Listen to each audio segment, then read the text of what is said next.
No sé, el texto o el video.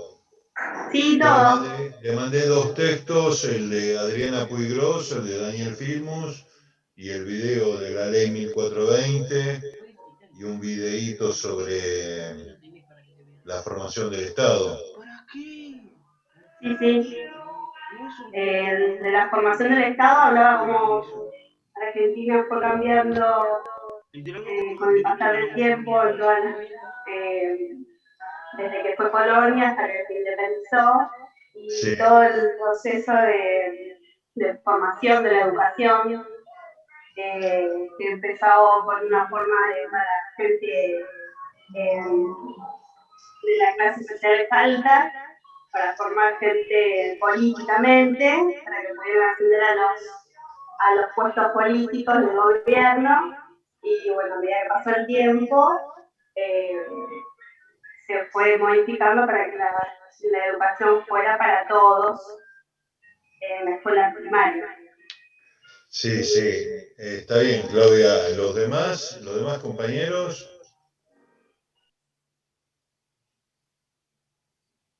No voy a mentir, yo no leí nada, así que me abro los dedos. bueno, bueno, chicos, hoy la idea es continuar con el tema que habíamos comenzado, explicarles un poco el texto, ¿no? De Adriana Puigros y el de Daniel Filmus. En ese texto, tanto el de Daniel Filmus como el de Adriana Puigros, eh, los dos son sociólogos, pedagogos, han escrito mucho sobre la historia de la educación argentina y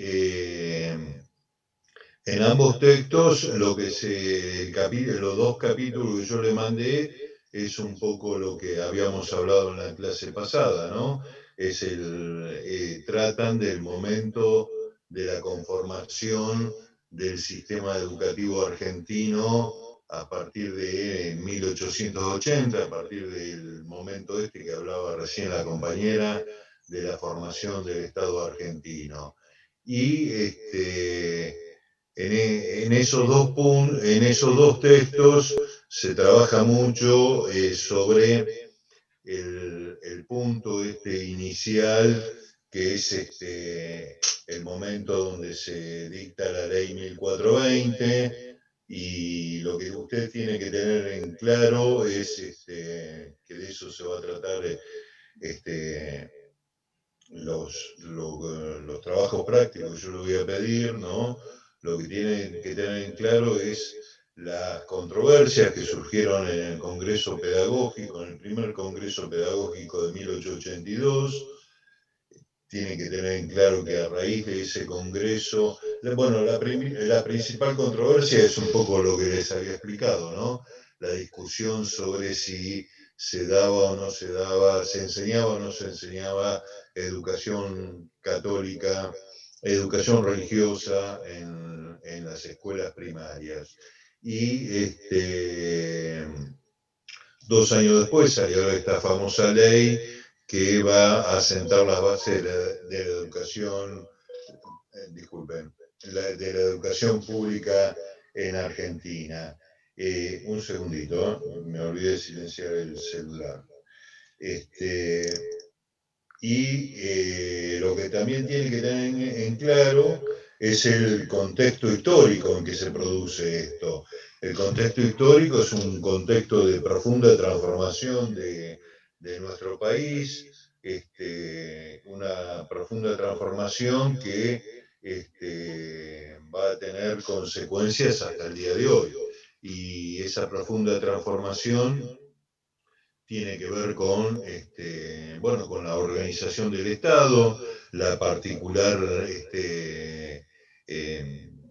modalidad económica que va a tomar la Argentina, que es esto que creo yo que ya lo habíamos charlado, esto que se conoció como modelo agroexportador, un modelo económico donde Argentina se va a especializar en la exportación de materias agrícolas y ganaderas, y donde ustedes también tienen que tener en cuenta que Argentina en ese momento recibe una gran cantidad de población extranjera, lo que se conoce como los inmigrantes, ¿no?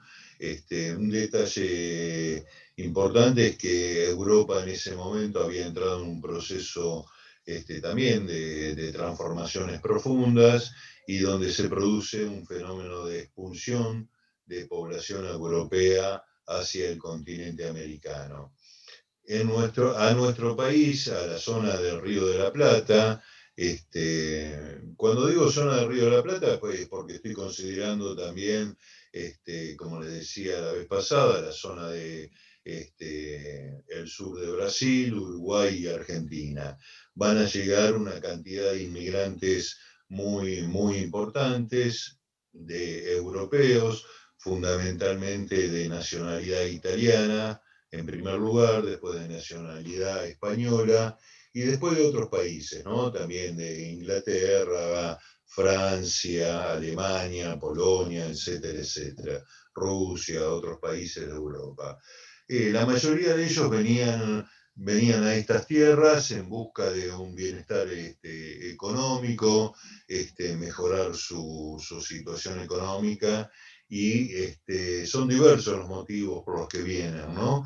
Fundamentalmente la mayoría vienen por problemas económicos, por profundas crisis que estaban atravesando allá en Europa, también por cuestiones de guerras, cuestiones de persecución política, y muchos de estos inmigrantes se van a instalar en toda la zona de lo que se llama el litoral argentino, ¿no? Toda la zona que bordea el río Paraná, entre Capital Federal, o sea, Buenos Aires y Rosario, el sur de Santa Fe, el sur de Córdoba, bueno, gran parte en la provincia de Buenos Aires, y después en otros lugares, ¿no? También en otras provincias. Pero la gran mayoría se va a situar en la zona aledaña, como les dije recién, ¿no? En el cordón que podríamos llamar Capital Federal, Rosario, otras ciudades también de la provincia de Buenos Aires, como Bahía Blanca, Mar del Plata, etcétera, etcétera. Junto con estos inmigrantes, van a llegar también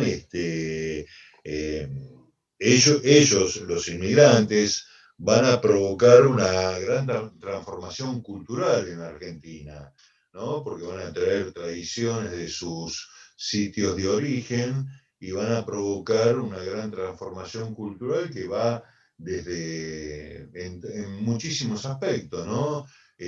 Muchísimos aspectos que tienen que ver y que conforman nuestra sociedad, ¿no? Desde,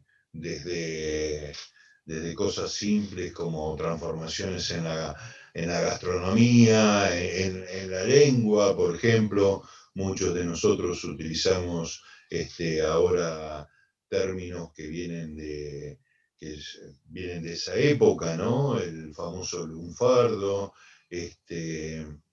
y también, y en este caso particularmente que lo menciona Adriana Puigros, van a traer sus ideas políticas.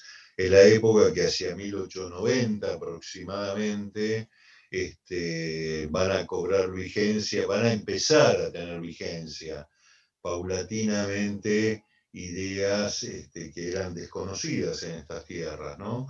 No solamente va a pasar en Argentina, va a pasar en otros países de Latinoamérica, pero va a tener una gran incidencia en Argentina la presencia de inmigrantes que políticamente adherían a las ideas socialistas y anarquistas. Que eran las ideas que estaban en boga en muchos sectores de trabajadores allá en Europa. De hecho, el Partido Socialista Argentino se va a fundar en 1896.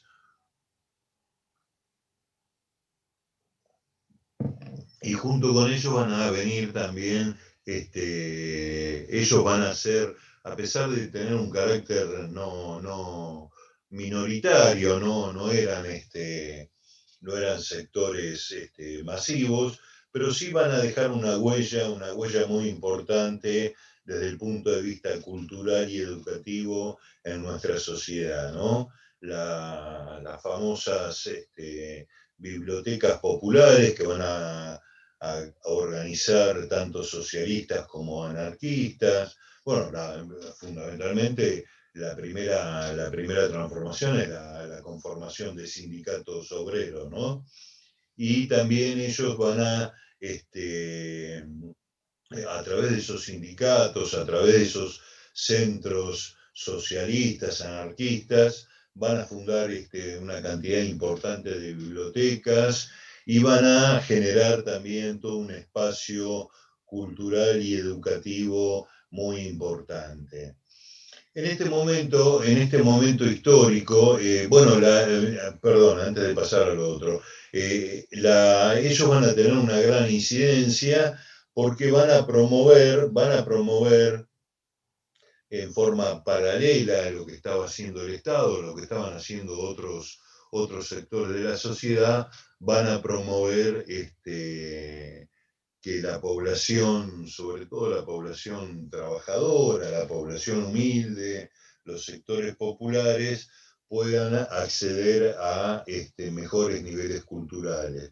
Cuando digo mejores niveles culturales me estoy refiriendo a elementos básicos, ¿no? Leer, escribir, tener conocimientos de matemática, tener algunos conocimientos básicos que les permitiera poder desenvolverse en la vida, ¿no?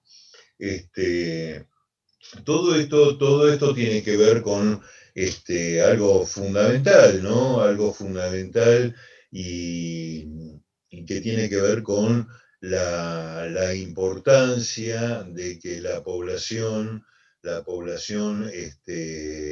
adquiriera conocimientos para poder desenvolverse fundamentalmente en el mundo del trabajo, ¿no? Tener mayores conocimientos para estar con capacidades para desenvolverse en el mundo del trabajo.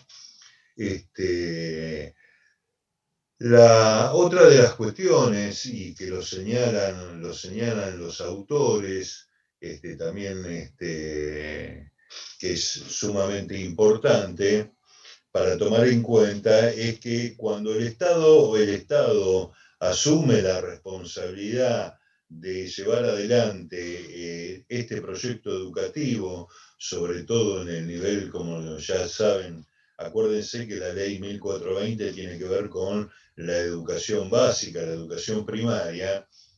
Es fundamentalmente importante tomar en cuenta que el sentido es formar a las personas, pero también otro de los objetivos que sigue siendo la escuela, o sea, sobre todo en los primeros niveles, sigue siendo una herramienta de disciplinamiento social. Cuando digo disciplinamiento social, me estoy refiriendo fundamentalmente a que las personas, sobre todo los niños, niños y niñas, adquieran determinadas formas de convivencia en la sociedad, ¿no? Formas disciplinadas de moverse en la sociedad. ¿A qué me refiero esto?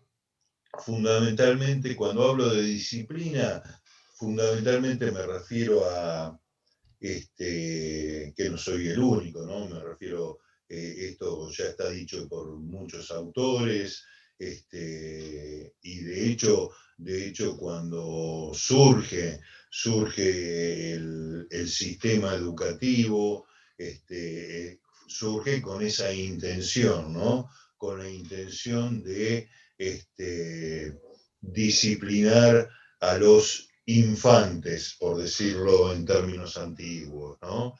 ¿Qué quiere decir disciplinar? Es justamente el respeto a la autoridad, algo que todos nosotros comenzamos a aprender. De hecho, es importante, seguramente lo van a ver en algo, ya lo vieron, no lo sé, en alguna otra materia.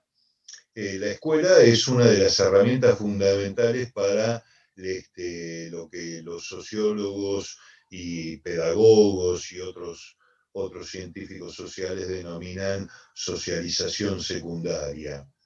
La socialización primaria se da fundamentalmente en el seno familiar, en el contexto familiar. Y la socialización secundaria, entre otros sitios, uno de los fundamentales es la escuela. Y la escuela es el lugar donde se refuerzan y adquirimos estos disciplinamientos, ¿no? El respeto a la autoridad. Todos nosotros cuando ingresamos a la escuela aprendemos quiénes son las autoridades, aprendemos cierto respeto hacia los directivos, hacia los profesores, profesoras, aprendemos ciertas reglas de convivencia, y que están pautadas y que en caso de no ser cumplidas, son castigadas, ¿no? ¿Se va entendiendo, chicos? Alguien que me diga que sí. Sí, profe, sí se entiende. O alguien que me diga que no. Si alguien lo entiende, que diga que no. Todos sabemos, ¿no? Que, y todos lo hemos vivido de una forma, de otra, de formas más autoritarias, menos autoritarias, según el contexto histórico en que cada uno fuimos viviendo. Fuimos aprendiendo que estas cuestiones básicas, ¿no? Y que quizás muchas veces las naturalizamos y no las reflexionamos, ¿no? Como esto de hacer silencio en clase, de hacer silencio cuando hay un acto, se festeja un acto, cuando se toca el himno nacional, cuando suena el himno nacional, el respeto a las autoridades, el silencio, el famoso silencio cuando estamos formando fila, el cumplimiento, esto es algo fundamental, ¿no? El cumplimiento del horario, el cumplimiento de los horarios, esto de ingresar a una hora determinada, salir a una hora determinada del colegio, saber el momento del recreo,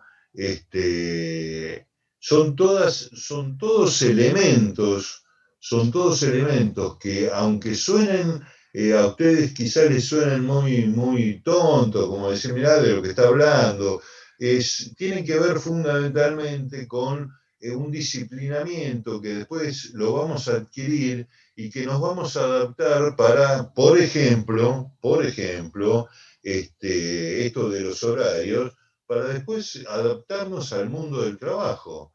Esto de que se trabaja de una hora hasta otra hora. Y ese acostumbramiento lo fuimos aprendiendo desde muy chicos, desde muy jóvenes. Y lo mismo que el respeto a determinadas normas,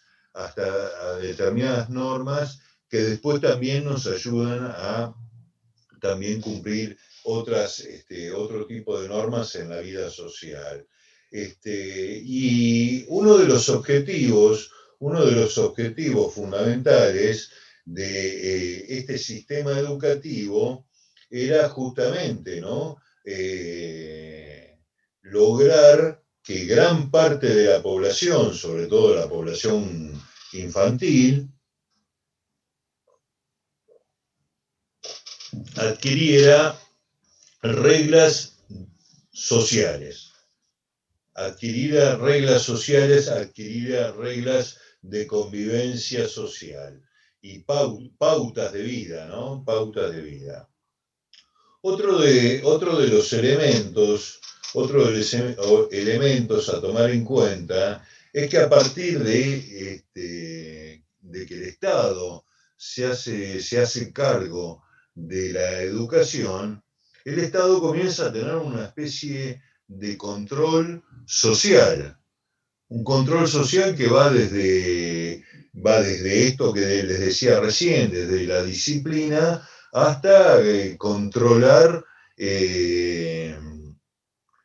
cuestiones sanitarias, cuestiones de formación ideológico-cultural, y a partir de ahí el Estado logra un control social. Convengamos que, por ejemplo, a ver, se lo voy a decir en términos modernos, en términos actuales, ¿no? La escuela es una de las herramientas fundamentales para conocer el estado de salud o intentar conocer, no tampoco es para tanto, ¿no? Intentar conocer el estado de salud de un sector importante de la población, que es el sector infantil, ¿no? El control en el tema de las vacunas, el control de... Ahora hay cuestiones más complicadas, ¿no? Pero la escuela...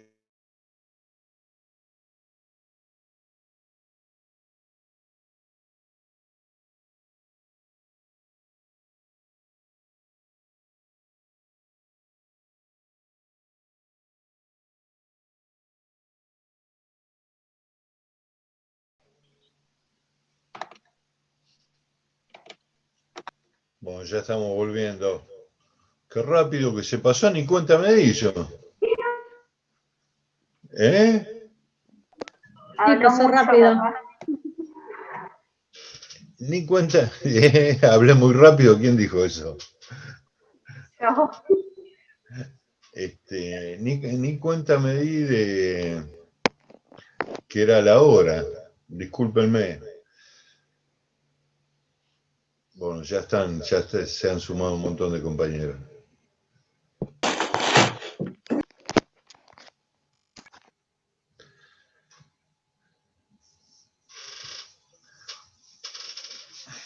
A ver, ya estamos. Sí, ya estamos.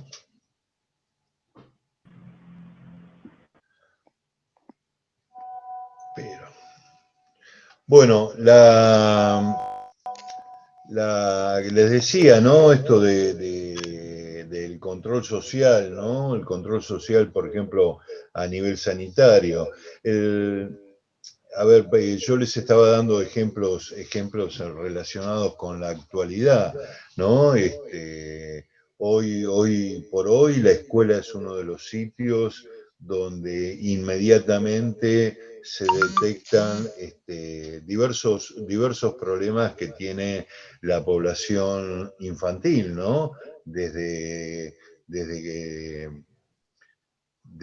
cuestiones exclusivamente medicinales, sanitarias, ¿no? De enfermedades, hasta problemas en el ámbito familiar, ¿no? Situaciones de violencia, situaciones extremas y complejas que justamente es la escuela el sitio donde se detecta esos problemas problemas tristes, ¿no? Problemas muy duros, pero que es justamente la escuela la que inmediatamente lo detecta. Y con respecto a el otro control social que tenía que ver con el control, como le decía, ideológico-cultural, ideológico-político, es también que a través de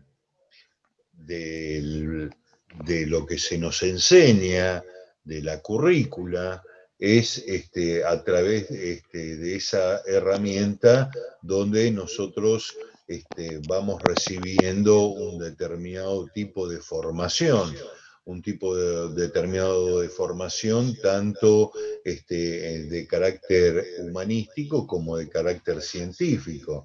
Es el sitio donde, por ejemplo, el más evidente, quizás el que más ustedes pueden darse más cuenta, o creo yo, ¿no? Que se pueden dar más cuenta, es que a través de la escuela vamos recibiendo una determinada forma de interpretar la realidad social, vamos recibiendo valores, vamos recibiendo determinada forma de, por ejemplo, de construcción de nuestras ideas, ¿no? Y esto está íntimamente determinado por el formato curricular de las materias. O sea, no es lo mismo enseñar. A ver qué ejemplo le puedo dar.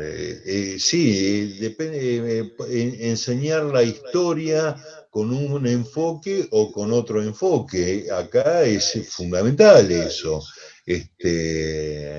Y eso tiene mucho que ver también con justamente cómo desde el Estado se permite el tratamiento de diversos temas y de otros no. Y esto ha sido una disputa a lo largo de toda la historia del sistema educativo. Hoy por hoy, quizás a muchos de ustedes, sobre todo los más jóvenes, están sospecho, yo no estoy seguro, pero sí están más acostumbrados a la posibilidad del debate, de la discusión dentro del aula, la discusión, el intercambio de ideas, ¿no? Me refiero a eso con discusión, al intercambio de ideas en el aula que con respecto, por ejemplo, a personas más veteranas como en mi caso. En mi caso, en toda mi trayectoria educativa, y esto se lo pueden consultar a las personas un poco más grandes que estén con ustedes, no había posibilidad de debatir, ni siquiera de poner en duda ningún tipo de conocimiento. Las cosas eran así y eran así. Y esto ha incidido muchísimo y ha incidido muchísimo en la formación de muchísimas personas. Determinadas concepciones de la realidad las fuimos adquiriendo y justamente esa era una de las finalidades del Estado, ¿no? A través de eso lograr una especie de control social. ¿Alguien tiene alguna duda de lo que alguna pregunta sobre lo que estoy conversando? Bueno, ¿cómo? No sé quién habló. No, está No. todo claro. Bueno, a ver, chicos, por ejemplo, ustedes que van a ser profesores de matemática, que es interesante, ¿no? Interesante también, por ejemplo, esto sería lindo, ¿no? No sé si existe o no existe, ¿no? La enseñanza de la matemática a lo largo de los años.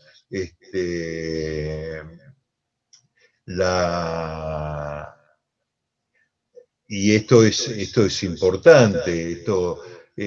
Si algún momento puedo, les voy a mandar un video de un español que habla sobre la enseñanza de la matemática, hace todo un juego, ¿no? Que solamente se los voy a mandar para que lo vean, para que tengan acceso a otra forma, ¿no? Fíjense, ¿no? Una ciencia tan hermosa, tan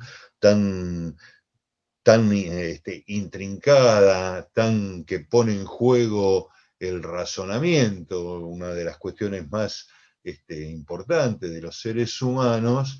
Ustedes hagan un poco memoria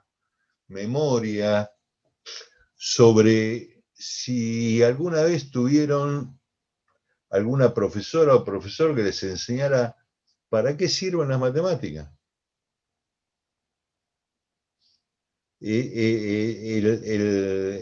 A nosotros se nos instaló, voy a hablar de mi experiencia, pero seguramente estoy casi convencido que la experiencia de ustedes debe ser, en general, no digo todos, en general debe haber sido lo mismo. Matemática, una materia que tenemos en nuestra trayectoria educativa, ¿no? En la primaria, en el secundario, y es algo que viene envuelto en una cajita con un moñito y que nosotros tenemos que aprender sí o sí. Y que no tenemos, por lo menos en mi caso, yo nunca tuve la idea para qué servía un triángulo isósceles. Esto es geometría. Nunca tuve idea para qué servía un triángulo isósceles. ¿Para qué servía la raíz cuadrada de 2850? Nunca tuve la menor idea. Nunca nadie me explicó qué era lo que estaba... no sé, bueno, Nahuel, bueno, pará que no puedo leer, Nahuel está escribiendo acá en el chat. Nunca nadie me explicó para qué, cuál era la utilidad de la matemática. Inclusive, fíjense que también sospecho que todavía debe tener vigencia, esa cosa... A ver, yo lo voy a decir con mis palabras, sin ofender a nadie, ¿no? Pero esa cosa cuasi militar que tenían las profesoras o profesores de matemática, ¿no? Esto de estar en el recreo y decir, uy, ahí viene el de matemática, y meternos todo adentro del aula y voy a ser medio chistoso, ¿no? Pero que se nos fruncía un poquito, si nos tomaba lección o no tomaba lección, toda una construcción, ¿no? Y bueno, ahí viene esto del modelo educativo, de cómo hay un control, cómo el saber queda escondido, y es interesantísimo, cuando a ver si me acuerdo, se los voy a pasar ahora en la semana. Español cuenta, ¿no? Y hace como un juego interesantísimo sobre para qué nos sirven las matemáticas, y que no lo sabemos. Terminamos el secundario, terminamos el primario y terminamos el secundario, y no lo sabemos. Sí sabemos que nos sirve contar para cuando vamos al almacén, para que no nos embromen con el vuelto. Pero después la utilidad, y justamente ahí está el tema de cómo desde el Estado, ya desde aquella época, se manejaba la currícula y se manejaba cierta forma de ver el mundo. Y esto nos ha moldeado.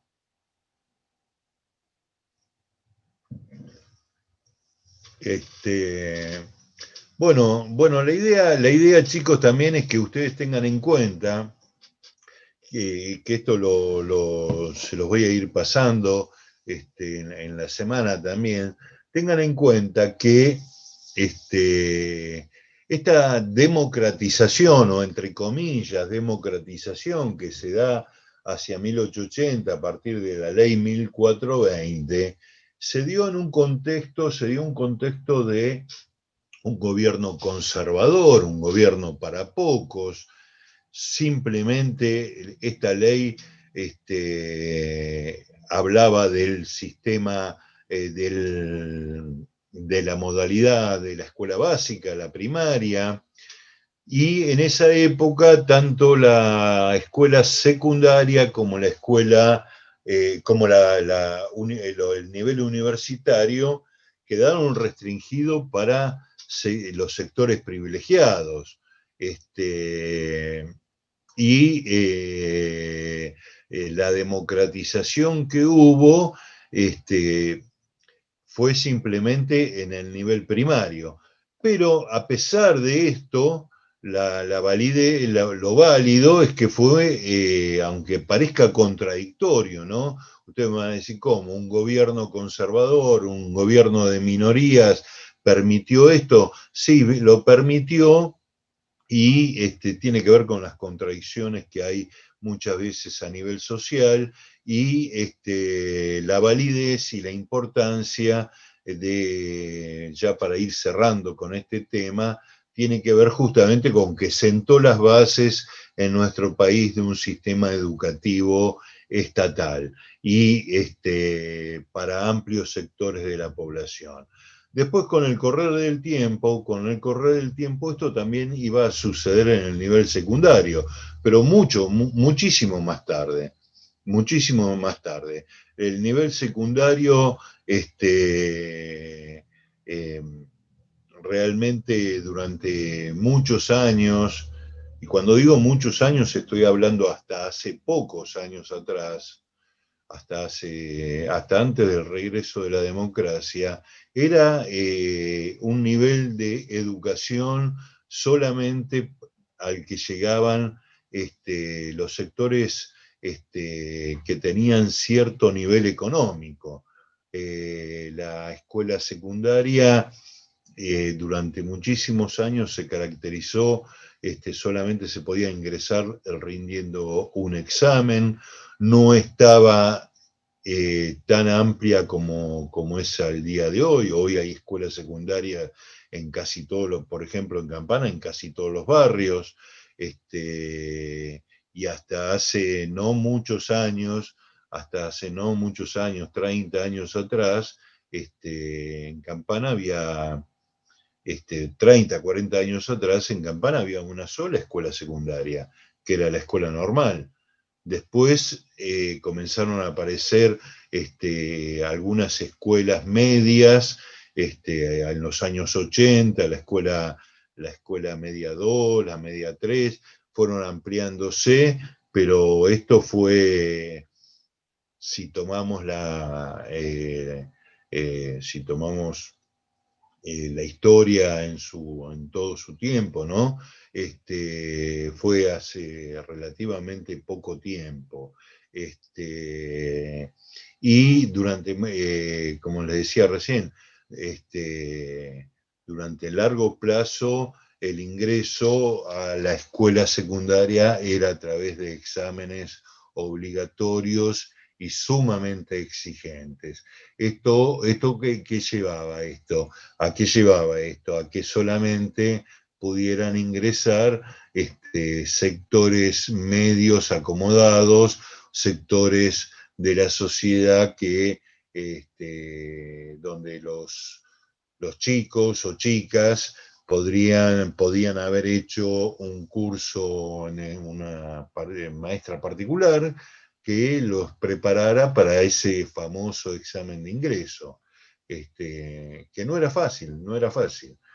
Y ahí estaba íntimamente ligado el poder adquisitivo de la familia con la posibilidad de pagar una maestra o maestro particular que nos hacía preparar todo séptimo grado para poder rendir el examen. Otro tanto pasaba con la universidad, inclusive sigue pasando con la universidad. Hoy uno mira las estadísticas y los sectores que tienen acceso a niveles terciarios, cuando digo terciario, a niveles superiores, ¿no? El nivel superior en Argentina está dividido en dos: nivel superior universitario, que es el de las universidades, y nivel superior no universitario, que es el de los terciarios. Cuando uno mira los datos estadísticos, la relación que hay entre la masa de estudiantes secundarios y la masa de alumnos y alumnas que ingresan al nivel superior, el universitario o el no universitario, se achica en una forma impresionante. Es impresionante y a pesar de los grandes esfuerzos, sigue siendo sigue siendo un nivel educativo, a ver, para darles para decírselos en forma gráfica, ¿no? Es como si fuera un embudo, ¿no? La base ancha del embudo, o sea, la parte ancha del embudo sería la escuela primaria, y a medida que nos vamos acercando a niveles superiores de estudio, se va achicando. Y esto es una característica de la Argentina desde hace muchos años, donde antes era más chico todavía. Ahora ese embudo es como que en la parte final se ha agrandado, seguramente, bueno, uno de los ejemplos es el Instituto 15, donde cada vez tenemos más cantidad de estudiantes y que son la primera generación de su familia que acceden a un nivel superior, a un nivel superior de estudio.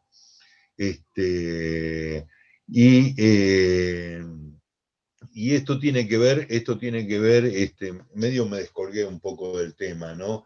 Pero esto tiene que ver con todo ese proceso educativo que a lo largo de los años se fue conformando en la Argentina y que su puntapié inicial fue, a pesar de ser un momento contradictorio, a pesar de haber sido un gobierno minoritario, surgió a partir de la ley 1420 que sentó las bases.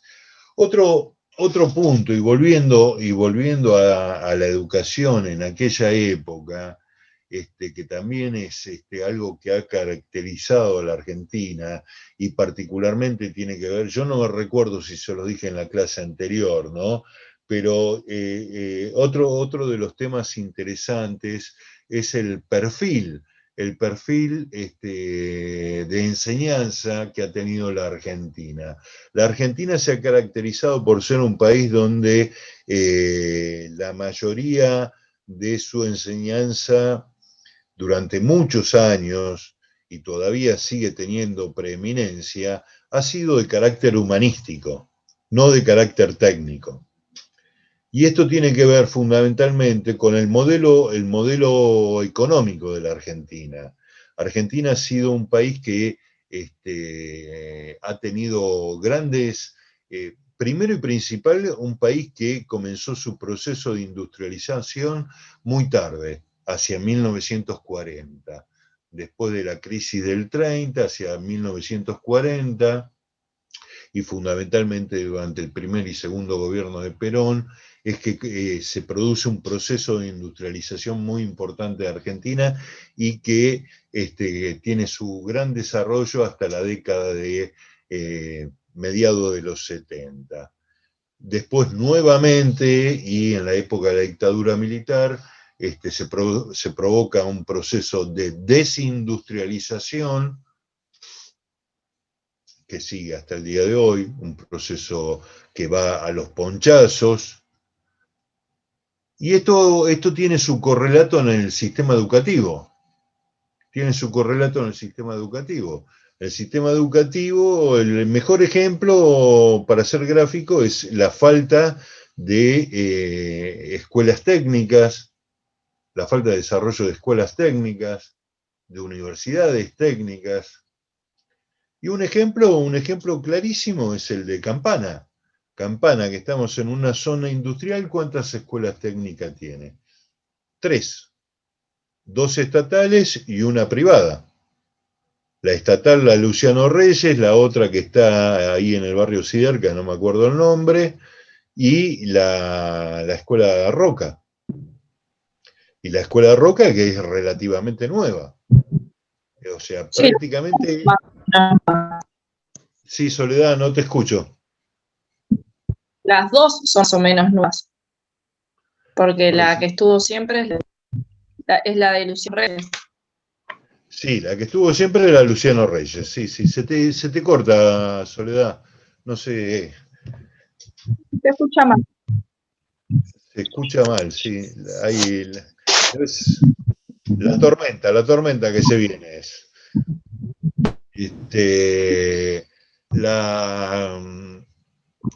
y ahí tienen un claro ejemplo, un claro ejemplo. Otro tanto pasa con Zárate, donde el desarrollo de escuelas técnicas en relación a las escuelas secundarias es minoritario. Y esto viene desde aquella época donde el perfil educativo que se buscaba no era el de técnicos, porque si había un modelo agroexportador, los sectores pudientes de la sociedad, los sectores acomodados, no necesitaban desarrollar la industria. Porque acá me olvidé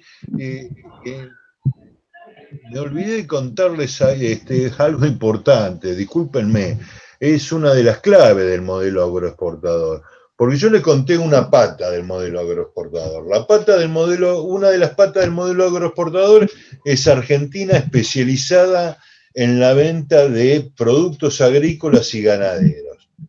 Pero simultáneamente,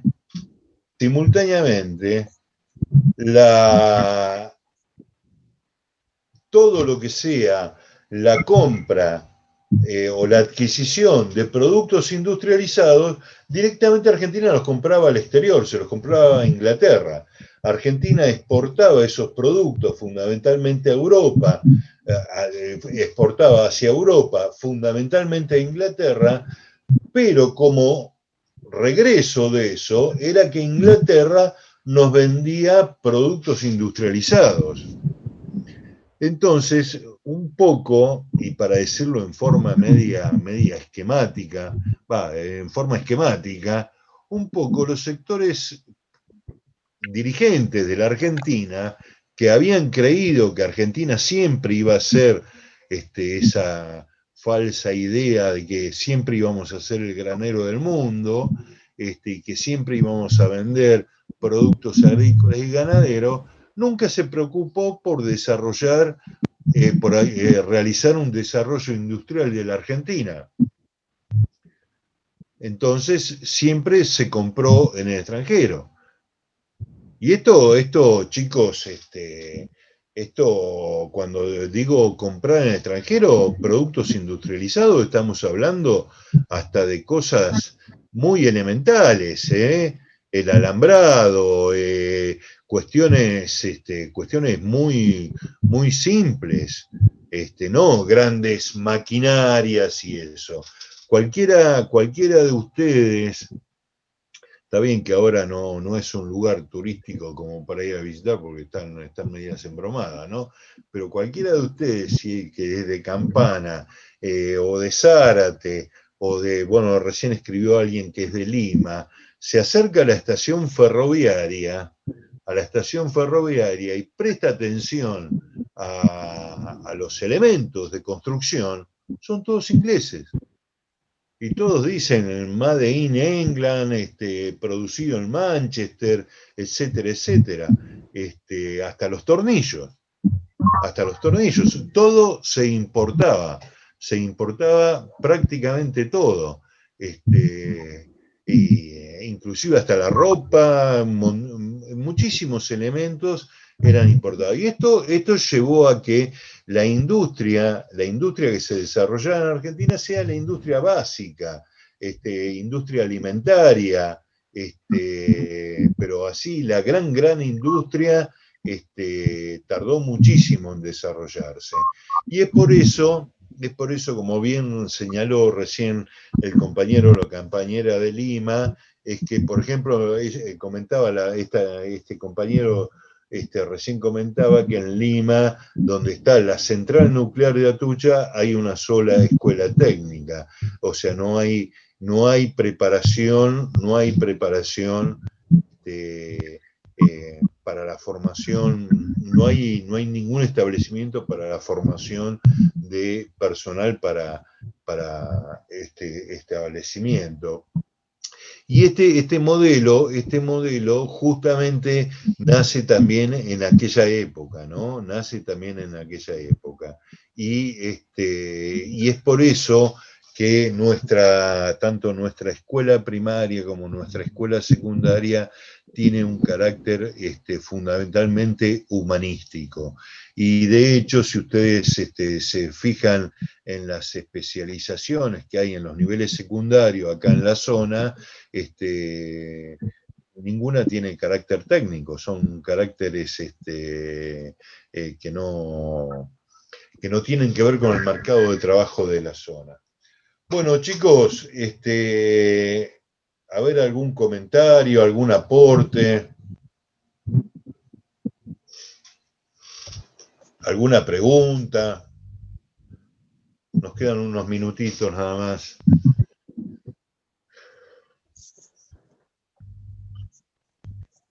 Bueno, están muy silenciosos hoy. Me parece que matemática financiera los liquidó, ¿no? Profe, no, ¿cómo se llama? Sí. Tengo una pregunta. Agustín. Sí. No, Digan. yo soy Nicolás. Nicolás está hablando. Ah, sí, Nicolás, dale. No, mi pregunta era si a partir de 1882 había solo escuela primaria o había secundaria también ya en ese momento. No, chicos, a ver, una cuestión fundamental para aclarar. Cuando yo estoy mencionando la ley 1420 y que comienza el proceso de que el Estado se hace cargo de la educación, esto no significa que antes no había escuela. Esto se los aclaré yo en alguna otra clase, no me acuerdo cuándo, pero se los dije. Sí que había escuelas secundarias, había universidades. De hecho, la Universidad de Córdoba es una de las más viejas. Bueno, es la más vieja de Argentina y una de las más viejas de Sudamérica. Escuelas secundarias había. El punto fundamental es que a partir de esta ley 1420, lo que se busca, que va a tardar, no se va a hacer inmediatamente, o sea, el hecho de que se dicte una ley no quiere decir que inmediatamente comience a tener vigencia o a plasmarse en la realidad, pero sí lo que va a tener es como intención la ampliación. Lo que antes era para un sector, la escuela primaria, la escuela secundaria y la universidad, era para sectores minoritarios. Si alguno no tiene nada que hacer el sábado que viene, a las 10 de la noche, total, no se puede salir, no se puede ir de joda a ningún lado, el sábado a las 10 de la noche, y tiene ganas de ver algo histórico, una película que no sé si será aburrida, por ahí un plomazo, pero donde se ve bien clarito esto que le estoy diciendo, de cómo los sectores pudientes de Argentina formaban a sus hijos con tutores o tutoras. Es una película, se va a pasar por Canal 7, que se llama Miss Mari. Miss Mari es justamente la tutora de un sector oligárquico de Argentina, terrateniente, con mucho dinero, y donde muestra justamente la cuestión, bueno, hay toda una historia atrás, bueno, pero la parte educativa se ve bien, obviamente que Miss Mari era inglesa, ¿no? Porque si tenías plata y querías contratar una tutora, te traía a alguien de Europa, ¿no? Para enseñarles a... Y ahí está ahí se muestra, en esa película, se muestra todo el mundo de estos sectores acomodados, un poco más adelante, no es 1880, ¿no? Es un poco más adelante, 1920, por esa época. Pero ahí se ve, más allá de eso, son 30 años de diferencia, pero se ve la esencia de los sectores dominantes de Argentina, y justamente cómo era la educación. Pero antes de 1880, como, no sé, Nicolás, si te respondí, antes de 1880 Sí, profe. Fundamentalmente la educación estuvo en manos de la iglesia o de los sectores sociales acomodados que podían pagar tutor y tutoras. La evidencia de esto son los resultados de los censos. En Argentina, los primeros censos, los 3 primeros censos, se hicieron. El primer censo nacional se hizo en 1869. Obviamente con mucha deficiencia, porque como ya les dije, Argentina todavía estaba a una gran parte poblada por pueblos originarios, que inclusive en el censo de 1869 no fueron considerados como habitantes. El segundo censo fue en 1895 y el tercer censo fue en 1914.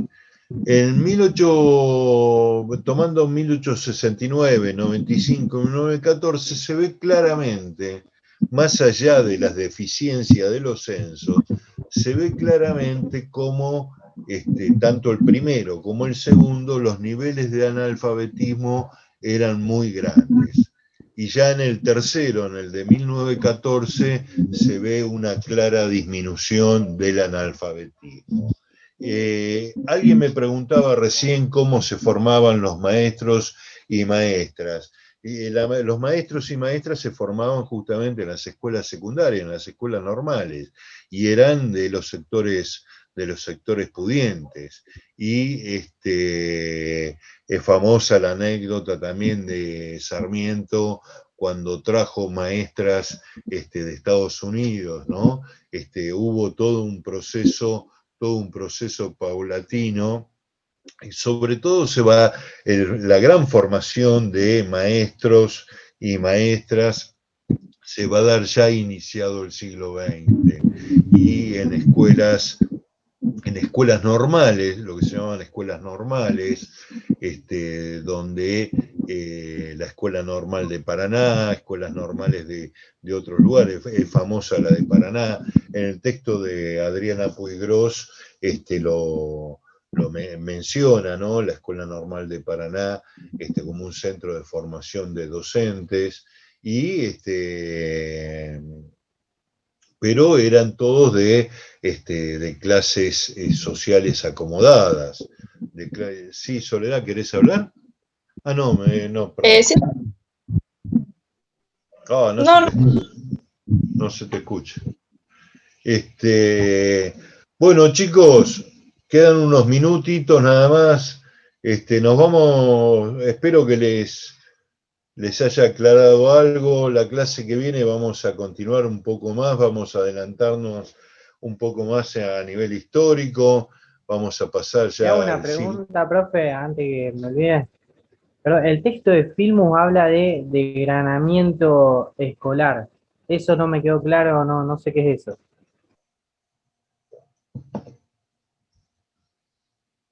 Perdón. Desgranamiento escolar. Desgranamiento escolar tiene que ver con la deserción escolar.